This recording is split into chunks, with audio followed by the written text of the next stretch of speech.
Saya baru tahu kalau ketua Dewan Etik ini ternyata ada punya kartu di Pak Gubernur. Pak Gub, sebentar kalau boleh kartunya itu dikasih ke saya. Supaya jangan sampai membuat keputusan etik, ternyata keputusannya perlu kita tinjau kembali. Bismillahirrahmanirrahim. Assalamualaikum warahmatullahi wabarakatuh. Shalom, Om Swastiastu, Namo Buddhaya, salam kebajikan. Yang saya hormati Ketua Dewan Etik Partai Golkar, Kanda Muhammad Hatta, dan seluruh Dewan Etik. Kanda, biasanya kan Kanda tekan-tekan saya. Adinda, ini sudah selesai keputusan, ini segera diputuskan. Tapi mulai hari ini, sudah saya tunggu-tunggu dulu. Pasti saya minta rekomendasi Pak Gubernur, di mana masalahnya dulu itu dulu. Yang saya hormati senior tokoh Partai Golkar, Bapak Hair Agung Laksono, Bang Agung, makasih, dan senior-senior yang lain yang sempat hadir. Yang saya hormati Sekretaris Jenderal DPP Partai Golkar, Pak Sarmuji. Hari ini kok Pak Sarmuji wajahnya agak sedikit cerah ya.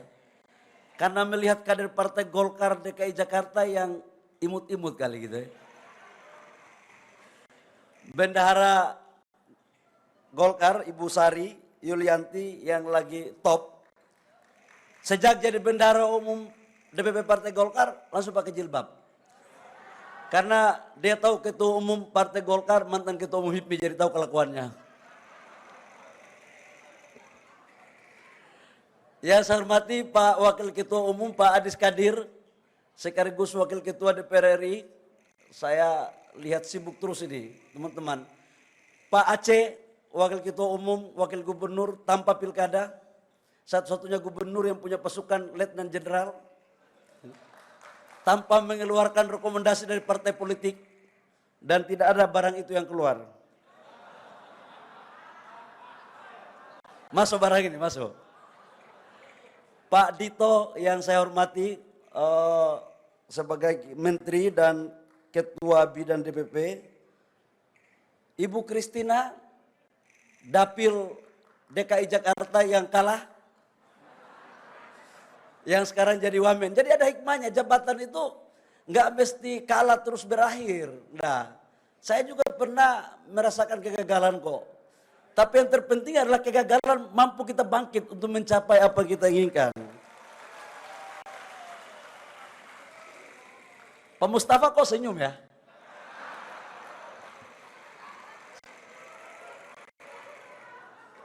Yang saya muliakan, yang saya hormati, saya banggakan, saya cintai. Ini senior saya, jujur saya sampaikan, saya kalau di pemerintah itu ada guru saya. Karena dulu waktu saya jadi anggota kabinet, itu bayangkan dari aktivis, jadi ketum HIPMI yang sifatnya cuma tahu untung rugi, tiba-tiba masuk kabinet. Coba bayangkan itu. Saya alhamdulillah punya senior, punya guru yang membimbing saya, yang alhamdulillah sekarang menjadi Gubernur Provinsi DKI Jakarta, Pak Pramono Anum. Makasih, jadi nggak salah kalau beliau menyampaikan kepada saya, Adinda, waktu saya jadi ketua umum HIPMI itu minta jadwalnya Pak Presiden Jokowi, saya terpaksa antri di ruang tunggu Pak Seskap. Kalau Pak Seskap belum pulang, saya belum pulang, udah kayak aktivis aja, saya tungguin sampai dapat jadwal. Itu, jadi Pak Mustafa memang jangankan suara, jadwal pun kita harus tunggu memang. Jadi urusan politik ini, hubungan emosional dan logistik itu tidak bisa menjamin selesai itu barang. Jadi harus menjaga suasana kebatinan gitu kan. Tapi saya lihat nggak apa-apa, cahayanya bagus kok. Pak Gubernur, makasih. Pak Gub, jadi Pak Jaki, tadi Pak Ketua Pak Baco menyampaikan belum diminta sudah dikasih. Jadi kita memang mencari gubernur yang mempunyai visi, idealisme, dan nilai perjuangan yang sama. kita penting mencari gubernur dari kader Partai Golkar. Tapi kalau ada kader lain yang punya visi sama dengan Partai Golkar, kenapa tidak? Itu yang kita dukung. Itu. Dan kartu saya lebih banyak yang tahu Pak Gubernur DKI. Kartu saya paling banyak sekali. Kartu dari jam 6 pagi sampai dengan jam 2 malam, Pak Gub paling mengerti itu. Termasuk waktu dinamika Golkar. Yang saya hormati teman-teman anggota DPR RI dari fraksi Golkar, ada Pak Erwin di sini, ada Ibu Atifa, Pak Dev, ada Ibu Alin kalau tidak salah ya. Bram, ini teman saya di HIPMI nih. Oh, Christine, ternyata kok kalah dari Bram. Aku baru tahu. Ya salah kau dapat sama anak HIPMI ya begini modelnya semua. HIPMI ini ya gimana? Ya yang bisa mengalahkan HIPMI junior itu HIPMI senior. Kadang-kadang punya dia pun kita ambil. Gitu. Pak Ijek ya, Pak Ijek dan seluruh teman-teman pengurus dari DPP Partai Golkar. Yang saya hormati Pak Ketua DPD Golkar Provinsi DKI, Pak Zaki, kita berikan aplaus. Saya itu mau sampaikan begini, kenapa saya itu jatuh cinta sama Pak Zaki.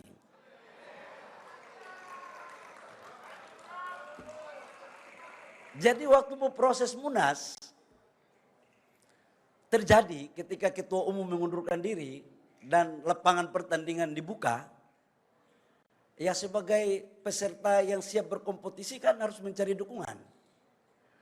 Dan waktu itu dukungan salah satu yang mendukung saya paling utama, itu Pak Zaki. Itu Pak Zaki. Tanpa ada embel-embel.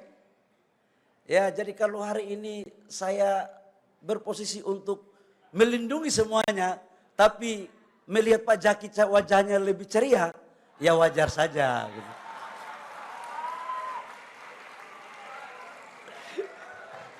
Ini ngeri memang Golkar ini. Hancur kita. Pak Baco yang luar biasa.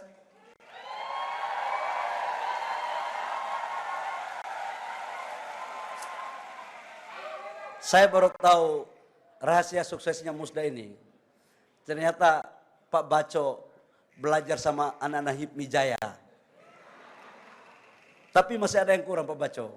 Tariannya sudah bagus. Yang menari yang penting untuk diseleksi ulang.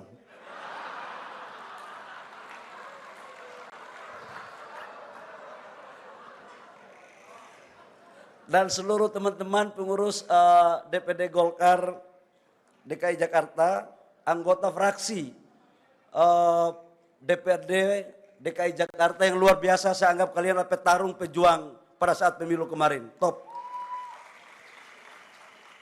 Ketua-ketua Golkar kota, daerah yang sempat hadir, yang saya hormati. Bang Yoris tadi ada ya, Bang Yoris? Ngeri kali. Ini yang dulu marah-marah saya waktu di Golkar di Papua. Bang, mohon maaf, saya langsung ingat. Bang Yoris, kemudian Abang Aulia Rahman, ini ngeri. Waktu ketua KNPI, siapa nggak kenal sama Bang Aulia? Pele putus malintang patah. Ketua-ketua organisasi sayap mendirikan dan didirikan yang saya hormati. Pak Gub, ini saya harus sebut Pak Gub. Kalau tidak suara saya bisa hilang. Kalau saya tidak sebut ini berdampak sistemik, masif dan terstruktur. Ini kalau di Golkar itu ada 3 layanan. Layanan politik, layanan ekonomi, layanan psikologis. Menyebut nama-nama ini bagian daripada layanan psikologis. Ibunda dari Pak Zaki dan istri yang saya hormati. Pak Zaki ini sahabat yang baik. Tidak pernah aneh-aneh dan setia sama keluarga.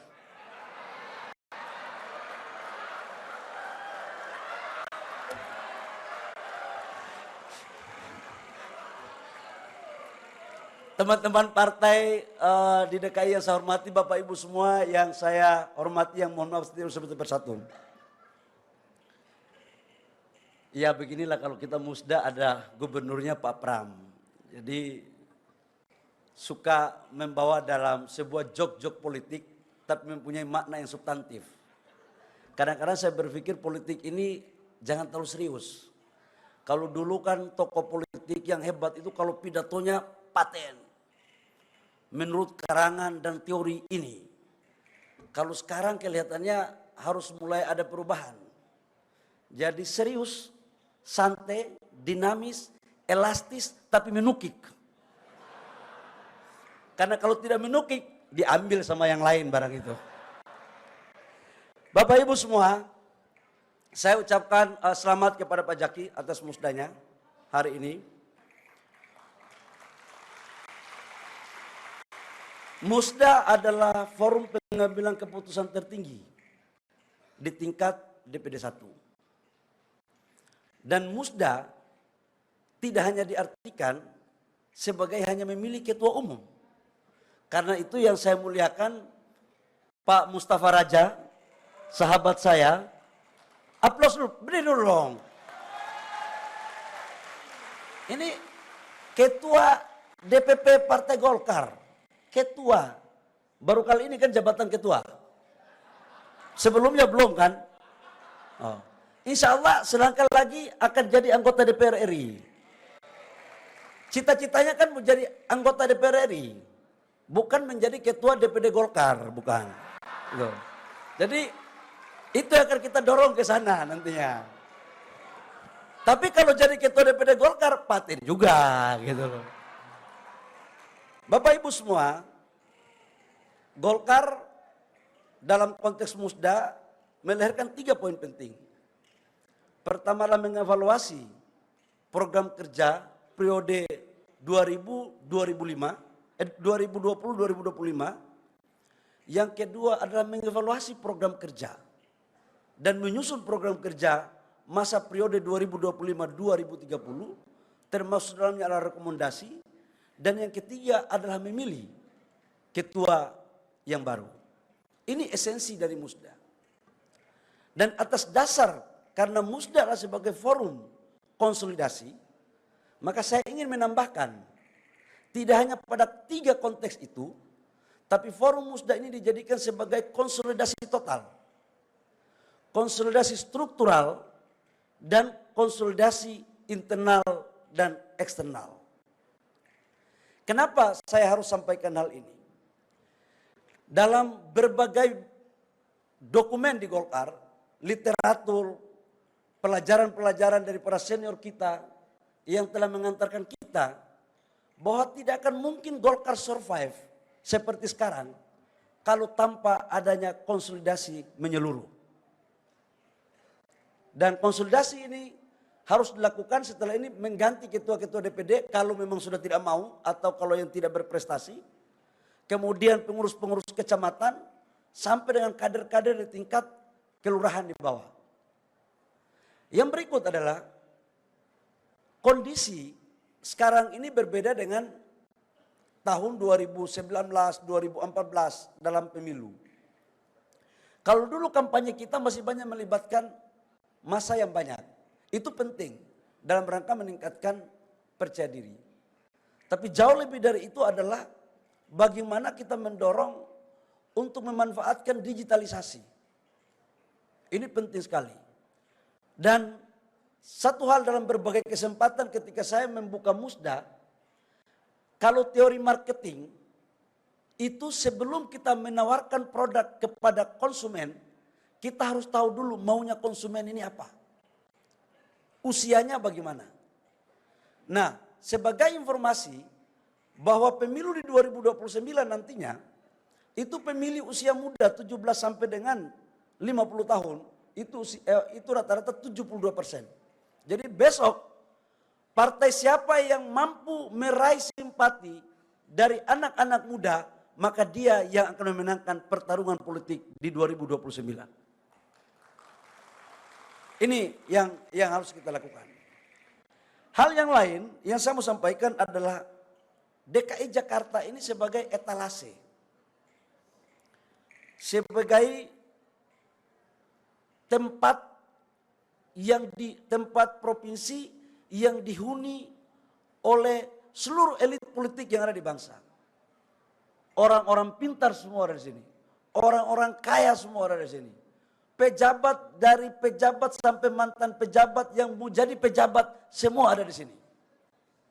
Rasanya kalau kita tidak mendapatkan hasil yang terbaik, itu kurang lengkap. Sekalipun di daerah lain kita mampu mendapatkan hasil yang terbaik. Dan atas dasar itu, Pak Zaki dan seluruh pengurus, termasuk calon anggota DPR RI yang diberikan kesempatan untuk menjadi anggota DPR RI maupun yang belum dikasih kesempatan, saya mengucapkan terima kasih. Kalian semua adalah orang hebat yang telah memperoleh kursi 10 kursi di DPR Provinsi dan 2 kursi di DPR RI. Itu prestasi yang harus diakui secara objektif. Tidak boleh kita tidak mengatakan secara objektif. Dan kalau orang bagus, kenapa harus kita malu untuk mengakui? Kita kadang-kadang menjadi pemimpin hanya mau kita aja yang paling bagus. Yang lain seolah-olah nggak bagus. Padahal kita juga belum tentu bagus. Dan kalau menurut pendapat saya, Pak Zaki adalah ketua DPD Golkar yang sukses dan berhasil memimpin Golkar di DKI Jakarta. Hal yang lain, Bapak Ibu semua, kita tahu bahwa ekonomi global sekarang dalam kondisi yang tidak baik-baik saja. Perang di mana-mana, ketegangan geopolitik terjadi, berdampak pada pertumbuhan ekonomi global, termasuk pertumbuhan ekonomi nasional. Ini adalah menjadi sebuah soal yang harus diselesaikan bersama-sama. Karena esensi kita bernegara dan doktrin karya kekaryaan dan tujuan Partai Golkar sebagai instrumen politik negara, itulah bagaimana mewujudkan kesejahteraan, keadilan, pendidikan dari seluruh rakyat Indonesia. Kaitannya dengan itu, DKI Jakarta adalah provinsi yang pendapatan per kapitanya paling tertinggi di seluruh Indonesia. 22.000 US dollar pendapatan per kapita di DKI Jakarta. Yang lainnya secara nasional hanya sekitar 5.300. Dengan kepemimpinan Pak Gubernur, Pak Pram, saya mempunyai keyakinan bahwa insya Allah DKI Jakarta ke depan akan menjadi provinsi yang luar biasa, aman, nyaman, dan sejahtera, dan kemudian dilindungi warganya yang ada di DKI Jakarta. Kaitannya dengan itu saya meminta kepada Pak Zaki, insya Allah kalau terpilih, agar membangun hubungan kerja baik dengan gubernur. Tadi saya bisik-bisik sama Pak Gubernur. Pak Gubernur punya gaya ini seperti orang Papua bilang begini, "Adek, kau belum mau tulis, kakak sudah baca." Jadi baca belum minta, barang sudah turun barang itu. Kenapa? Karena Pak Gubernur dulunya sudah main di Senayan lama, guru politik. Jadi baca kalau bawa proposal nggak perlu ada suratnya, cukup mapnya. Cukup mapnya. Map itu dengan tema saja. Kegiatannya apa, berapa jumlah orang, di hotel mana. Karena itu berdampak pada isi map. Gitu. Daripada menulis surat di dalam map, itu nggak selesai. Itu yang saya pahami ketika saya menjadi menteri bersama-sama dengan Pak Gubernur.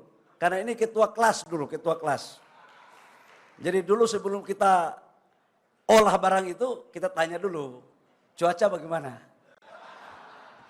Kalau cuaca pas, saya masuk.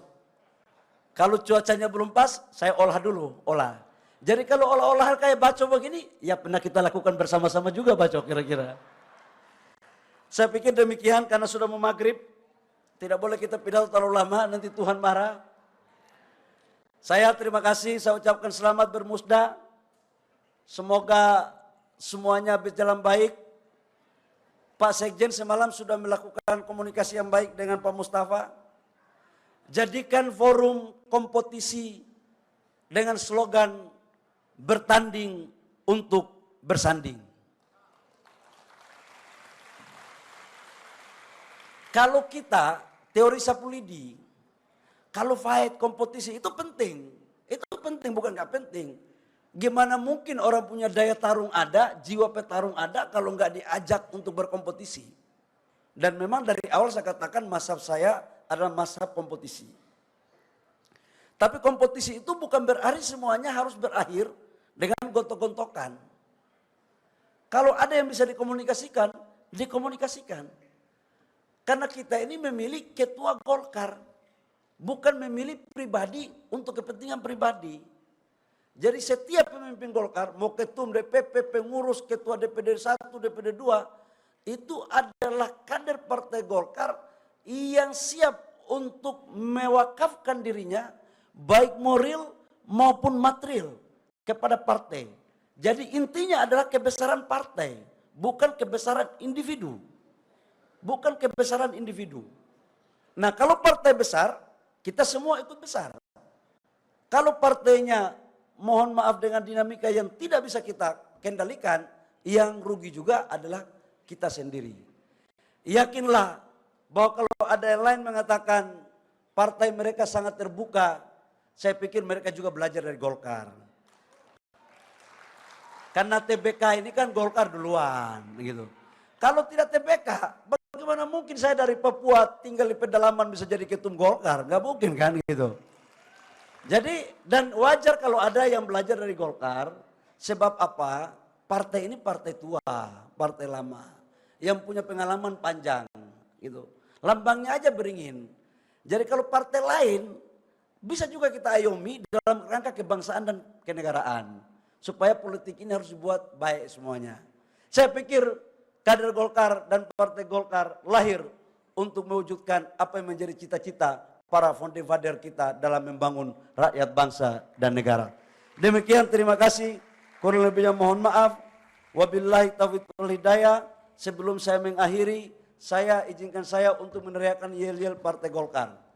Kalau saya bilang Golkar solid, Indonesia maju, yang lainnya nggak usah. Tadi kalau DKI apa namanya?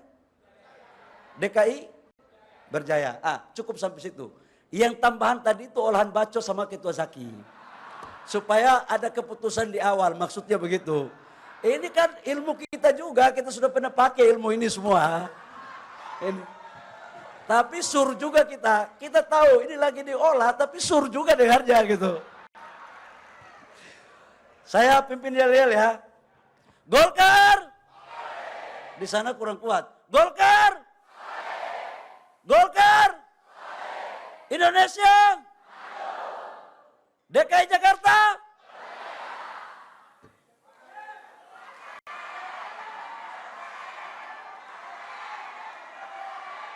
Apa yang paten? Barang belum turun sudah paten, gimana? Demikian, terima kasih Bapak Ibu semua atas kehadirannya. Sukses Partai Golkar, sukses untuk kita semua.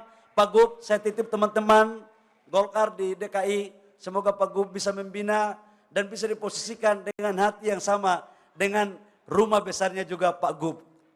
Demikian, wabillahi taufiq wal hidayah. Wassalamualaikum warahmatullahi wabarakatuh. Shalom, Om Santi Santi Om, Namo Buddhaya, salam kebajikan.